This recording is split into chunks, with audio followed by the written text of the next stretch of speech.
തവനൂർ മണ്ഡലം രൂപീകരിക്കപ്പെട്ട ശേഷം ആദ്യമായി തവനൂരിൽ ത്രിവർണ പതാക പാറിപ്പറക്കുന്നു. മലപ്പുറം DCCയുടെ അമരക്കാരൻ കൂടിയായ യുവരക്തം അഡ്വക്കേറ്റ് VS ജോയിയിലൂടെ ചരിത്രത്തിലാദ്യമായി തവനൂർ UDF പിടിച്ചെടുത്തു. 3 തവണ ചാമ്പ്യനായ ഡോക്ടർ KT ജലീലിനെ വമ്പൻ ഭൂരിപക്ഷത്തിന് മലർത്തിയടിച്ചാണ് ജോയിയുടെ പടയോട്ടം. KT ജലീലിന്റെ കോട്ടയെന്നറിയപ്പെടുന്ന തവനൂരിൽ ലീഗിന്റെ ആശീർവാദത്തോടെ പോരിനിറങ്ങിയ VS ജോയ് 14,647 വോട്ടുകളുടെ ഭൂരിപക്ഷത്തിനാണ് ജലീലിനെ തോൽപ്പിച്ചത്. തന്റെ വിജയത്തെ റിയൽ മലപ്പുറം സ്റ്റോറി എന്നാണ് VS ജോയ് വിശേഷിപ്പിച്ചത്. മലപ്പുറത്തിനെതിരെ വിദ്വേഷം പ്രചരിപ്പിക്കുന്നവർക്കുള്ള മറുപടിയാണിതെന്നും തന്നെ ചേർത്തുപിടിച്ചത് പാണക്കാട് തങ്ങളും കുഞ്ഞാലിക്കുട്ടിയുമാണെന്നും VS ജോയ് പറഞ്ഞു. യഥാർത്ഥ റിയൽ മലപ്പുറം സ്റ്റോറിയാണ് ഈ വിജയത്തിലൂടെ പിറന്നു വീണിരിക്കുന്നത്. മലപ്പുറത്തിന്റെ മണ്ണിനെ മതത്തിന്റെ പേരിൽ, ജാതിയുടെ പേരിൽ, ഭാഷയുടെ പേരിലൊക്കെ ചാപ്പയടിച്ച് ഈ മണ്ണിന്റെ മതേതര മനസ്സിനെ മുറിവേൽപ്പിക്കാൻ ശ്രമം നടന്നിട്ടുണ്ട്. നിലകളിൽ കേരളത്തിന്റെ മുഖ്യമന്ത്രി അതിന് നേതൃത്വം നൽകി. പല സാമുദായിക നേതാക്കന്മാരും മന്ത്രിമാരും, സജി ചെറിയാൻ ഉൾപ്പെടെ മന്ത്രിമാരൊക്കെ മതത്തിന്റെ പേരിൽ ഈ മണ്ണിനെ ആക്ഷേപിക്കുന്ന മറുപടിയാണ്. അതിനുള്ള ഏറ്റവും മധുരമായ മലപ്പുറത്തിന്റെ മനോഹരമായ മറുപടിയാണ്. എല്ലാ കാലത്തേക്കുമുള്ള ചരിത്രത്തിൽ ഒളിമങ്ങാതെ മായാതെ എല്ലാ കാലത്തും വെട്ടിത്തിളങ്ങുന്ന ഒരു രചത രേഖയായി ഈ വിജയം മാറുകയാണ്. ഈ മണ്ണ് മതേതരത്വത്തിന്റെ ഈറ്റിലവും പോറ്റിലവുമാണ്. അങ്ങനെ ഈ മണ്ണിന്റെ മതേതരത്വത്തെ മുറിവേൽപ്പിക്കാൻ ആർക്കും കഴിയില്ല എന്നതിന്റെ ഏറ്റവും വലിയ വിജയം. ഐക്യ ജനാധിപത്യ മുന്നണി ഐതിഹാസികമായ ഭൂരിപക്ഷത്തോടുകൂടി വിജയം വരിച്ചിരിക്കുകയാണ്. 140 നിയോജകമണ്ഡലങ്ങളിൽ UDF 100 മേനി വിജയം കൊയ്യുമ്പോൾ 100 സീറ്റുമായി അധികാരത്തിൽ വരുമ്പോൾ ഞങ്ങൾ ആദ്യം തന്നെ പറഞ്ഞിരുന്നു 100 സീറ്റുമായി UDF അധികാരത്തിൽ വരും. അപ്പം മലപ്പുറത്ത് 100 മേനി വിജയമായിരിക്കും. 16-ൽ 16 ഞങ്ങൾ വിജയിക്കുമെന്ന് ഞങ്ങൾ ആയിരുന്നു.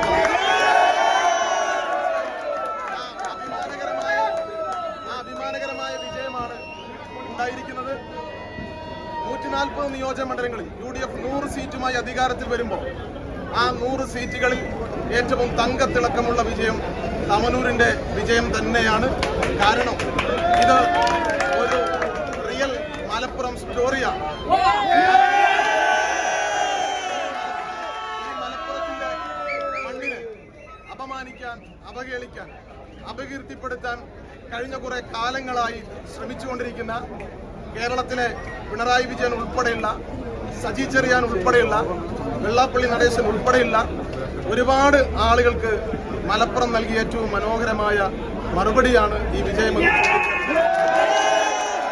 ജോയിയുടെ അവകാശവാദം 100% ശരിയാണെന്ന് തെളിയിക്കുന്നതാണ് തവനൂരിന്റെ രാഷ്ട്രീയ ഭൂമിശാസ്ത്രവും. 1% പോലും ക്രിസ്ത്യൻ വോട്ടില്ലാത്ത മണ്ഡലത്തിലേക്കാണ് പെന്തക്കോസ്തു വിഭാഗക്കാരനായ ജോയിയെ എത്തിച്ച് കോൺഗ്രസ് വിജയിപ്പിച്ചെടുക്കുന്നത്. മുസ്ലിം വോട്ടർമാർ കൂടുതലുള്ള തവനൂരിൽ ജോയിയുടെ പ്രചാരണം മുന്നിൽ നിന്ന് നയിച്ചതും ലീഗ് പ്രവർത്തകരായിരുന്നു. 27 അല്ല 28 സ്ഥാനാർത്ഥികളാണ് ലീഗിനെന്നാണ് ജോയിയെ ഒപ്പം നിർത്തി സാദിഖ് അലി തങ്ങളും കുഞ്ഞാലിക്കുട്ടിയും പറഞ്ഞത്. 2011 രൂപീകരിക്കപ്പെട്ട ശേഷം കഴിഞ്ഞ 3 തെരഞ്ഞെടുപ്പുകളിലും തവനൂരിൽ വിജയിച്ചത് KT ജലീലായിരുന്നു. അന്തരിച്ച മുൻ DCC പ്രസിഡന്റ് VV പ്രകാശും ഏറ്റവും ഒടുവിൽ 2021 ഫിറോസ് കുന്നംപറമ്പിലുമടക്കം തവനൂരിൽ KT ജലീലിനു മുന്നിൽ അടിയറവ് പറഞ്ഞിരുന്നു. അവിടെയാണ് VS ജോയിയുടെ പടയോട്ടം.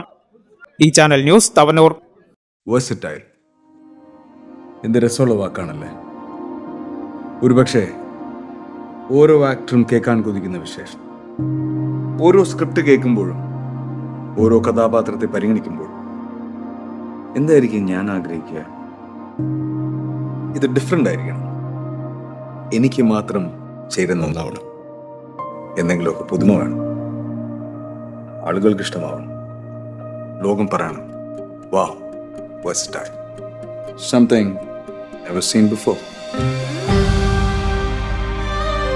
നിങ്ങളും അത് തന്നെയല്ലേ ആഗ്രഹിക്കുക? സ്പെഷ്യൽ മൊമെന്റ്സിന് വേണ്ടി ജ്വല്ലറി തിരഞ്ഞെടുക്കുമ്പോൾ നെവർ സീൻ ബിഫോർ ഡിസൈൻസ്, നിങ്ങളുടെ സ്നേഹത്തോളം പ്യോർ ആൻഡ് പ്രഷ്യസ്, ഹൃദയം തൊട്ടറിഞ്ഞുള്ള സർവീസ്. കവിത ഗോൾഡൻ ഡയമണ്ട്സ് പോലെ തീർത്തും versatile. Kavitha golden diamonds, the versatile jewellery.